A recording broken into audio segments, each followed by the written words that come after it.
तो कहानी शुरू होती है इंग्लैंड के एक फार्म से। इसका नाम है मैनर फार्म। रात का समय है और फार्म का जो मालिक है मिस्टर जोन्स, वो पूरी तरह नशे में धुत है। वो इतना ज्यादा शराब पिए हुए कि उसे मुर्गियों के दरबे बंद करने तक का होश नहीं है। हाँ, वो बस लड़खड़ाता हुआ अपने कमरे में जाता है और गहरी नींद में सो जाता है। और पता है, जोन्स की बत्ती बुझते ही पूरे खलियान में एक अजीब सी हलचल शुरू हो जाती है। ये हलचल अकारण नहीं थी। दिन में ही ये खबर फैल चुकी थी कि 12 साल के एक बेहद सम्मानित सुअर को, जिसे सब ओल्ड मेजर कहते हैं, उसे पिछली रात एक सपना आया था। और वो अपना ये सपना सबके साथ साझा करना चाहता था। इस शुरुआत में ही ना एक बहुत बड़ा संकेत छिपा है। मतलब व्यवस्था का पतन तब शुरू नहीं होता जब विद्रोही हथियार उठाते हैं। अच्छा, तो कब होता है? व्यवस्था का पतन तब शुरू होता है जब सत्ता में बैठा व्यक्ति अपनी जिम्मेदारियों के प्रति लापरवाह हो जाता है। जोन्स का जो नशा है और उसकी लापरवाही, वो असल में उस खालीपन का निर्माण करती है जिसमें कोई भी क्रांति पनप सकती है। बहुत ही गहरी बात कही आपने। खैर, खलिहान में सभी जानवर इकट्ठा हो रहे हैं। विशाल और बेतहाशा ताकतवर लेकिन थोड़ा सीधा साधा घोड़ा है, बॉक्सर। हाँ, और वो चिड़चिड़ा गधा बेंजामिन भी है वहाँ। बिल्कुल, जो हर बात पर ताना मारता है। और एक शांत स्वभाव वाली घोड़ी है, क्लोवर। साथ ही आगे की पंक्ति में बैठने वाले समझदार सुअर भी आ गए हैं। और वो लाल रिबन वाली मूर्ख घोड़ी मौली भी तो है। हाँ, मौली भी है। लेकिन यहाँ जो चीज सबसे ज्यादा ध्यान खींचती है वो है ओल्ड मेजर का भाषण। वो एक बहुत ही चुभने वाले सवाल से शुरुआत करता है। वो पूछता है कि हमारे इस जीवन की प्रकृति क्या है। एग्जैक्टली। और फिर वो खुद ही जवाब देता है कि उनका जीवन दयनीय है, थकाऊ है और छोटा है। मेजर यहाँ सिर्फ अपना दुखड़ा नहीं रो रहा है, वो एक बहुत ही सधा हुआ मनोवैज्ञानिक अस्त्र इस्तेमाल कर रहा है। मतलब वो जानवरों की पीड़ा को एक आकार दे रहा है। हाँ, वो कहता है कि इंग्लैंड की जमीन इतनी उपजाऊ है कि वो इससे कहीं ज्यादा जानवरों का पेट बढ़ सकती है, तो फिर वो भूखे क्यों हैं? और यहीं पर वो उस तकनीक का इस्तेमाल करता है जो किसी भी बड़े आंदोलन की नींव होती है, एक स्पष्ट दुश्मन की पहचान करना। बिल्कुल। मेजर कहता है कि इंसान ही उनका एकमात्र असली दुश्मन है। इंसान एक ऐसा प्राणी है जो बिना कुछ पैदा किए सब कुछ खाता है। वो ना दूध देता है, ना अंडे देता है, फिर भी वो सबका मालिक है। लेकिन यहाँ मुझे एक बात खटक रही है।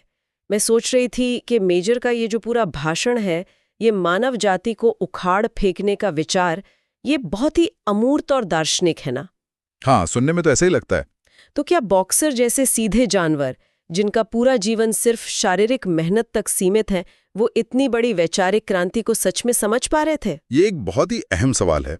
और सच तो ये है कि मेजर को खुद ये उम्मीद नहीं थी कि बॉक्सर जैसे जानवर जटिल दार्शनिक विचारों को समझेंगे। तो फिर उसने उन्हें कैसे समझाया? इसीलिए मेजर अपने भाषण को अमूर्त नहीं रहने देता। वो उसे सीधा उनकी व्यक्तिगत और सबसे गहरी भावनाओं से जोड़ देता है।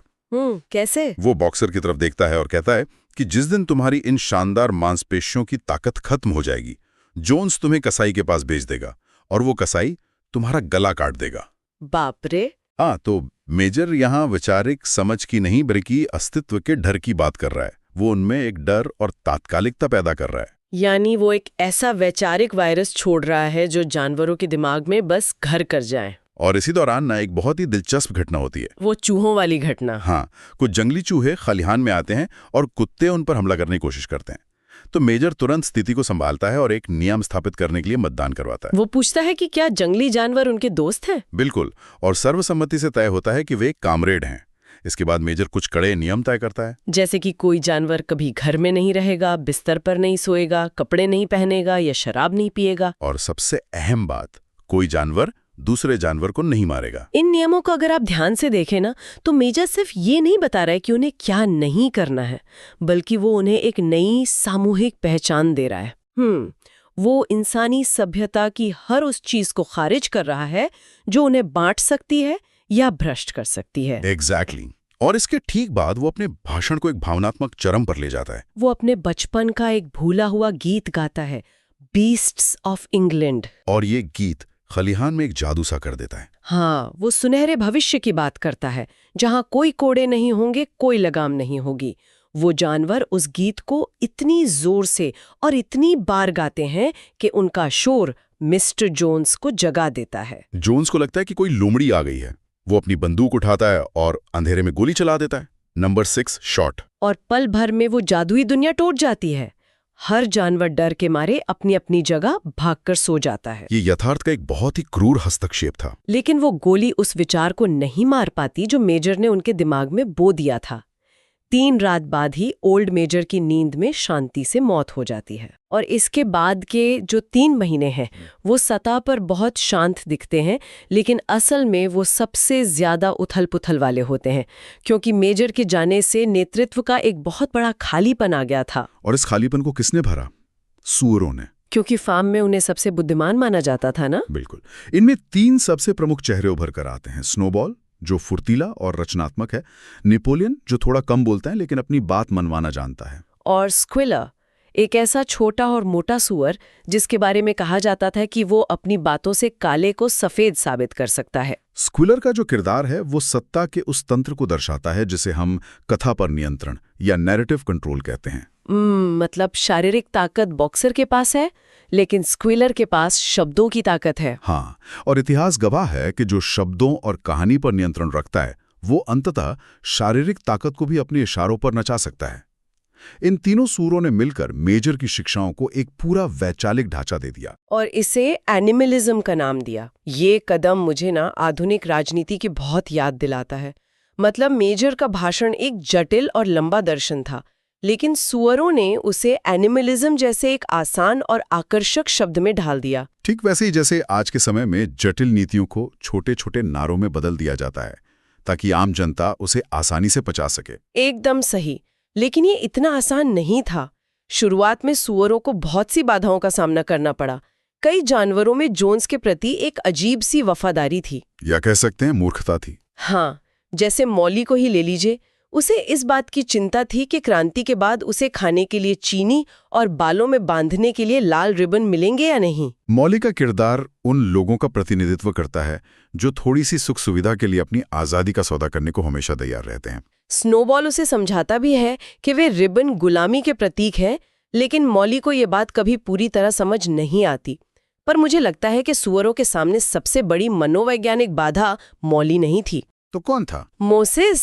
हाँ, मोसेस, नाम का वो पालतू कौवा, वो जो शुगर कैंडी माउंटेन की कहानियां सुनाता था। बिल्कुल।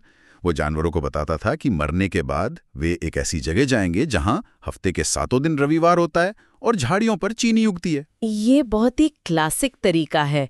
जब वर्तमान जीवन बहुत ज्यादा तकलीफदेह हो तो ऐसी कहानियां सच्चाई से भागने का एक बहाना बन जाती हैं। एक एस्केप फैंटेसी। हाँ, एक तरह का मनोवैज्ञानिक दर्द निवारक।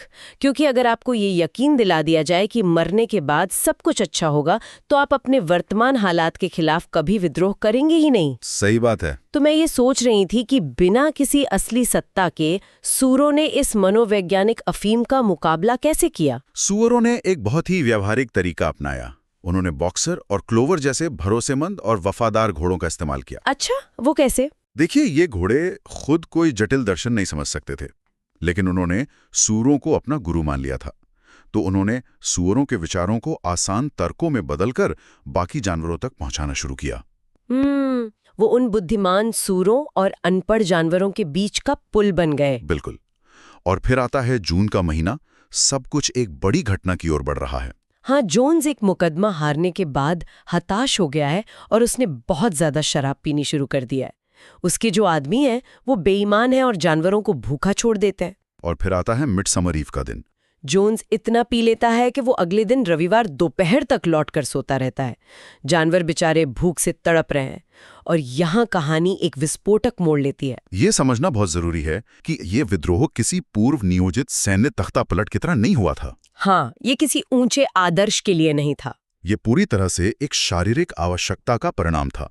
भूख। एक भूखी गाय सींग मारकर स्टोर शेड का दरवाजा तोड़ देती है और सभी जानवर खाने पर टूट पड़ते हैं। तभी शोर सुनकर जोन्स और उसके आदमी जागते हैं और चारों तरफ से चाबुक चलाने लगते हैं। और बस यही वो बिंदु था जहां जानवरों के सब्र का बांझ टूट जाता है। सालों की वैचारिक तैयारी अपनी जगह थी, लेकिन असली क्रांति भूख और अत्याचार के कारण हुए एक अचानक दंगे से आई। वो बिना किसी योजना के एक साथ अपने उत्पीड़कों पर हमला कर देते हैं। लात, सींग, खुर, जो भी जिसके पास था उसने उसका इस्तेमाल किया। इंसानों को तो समझ ही नहीं आया कि क्या हो रहा है। जिन जानवरों को वे हमेशा से पीटते आए थे, वे आज पलटवार कर रहे थे। स्थिति इतनी नियंत्रण से बाहर हो गई कि जोन्स और उसके आदमी अपनी जान बचाकर मुख्य सड़क की ओर भाग खड़े हुए। वो दृश्य अपने आप में रोंगटे खड़े कर देने वाला है। अचानक, बिना किसी योजना के, वे आजाद हो गए थे। फार्म अब जानवरों का था। तो सबसे पहले उन्होंने क्या किया? उन्होंने गुलामी की हर निशानी को मिटा दिया। लगाम, चाबुक, कुत्तों की जंजीरें, सूरों के छल्ले, सब कुछ कुएं में फेंक दिया गया या आग के हवाले कर दिया गया। यहाँ तक कि बॉक्सर ने गर्मियों में मक्खियों से बचने वाला अपना वो भूसे का टोप भी निकालकर आग में फेंक दिया। ये एक बहुत ही गहरा मनोवैज्ञानिक कदम था ना? बिल्कुल। किसी भी नई व्यवस्था को स्थापित करने से पहले पुराने शासन के प्रतीकों को नष्ट करना जरूरी होता है।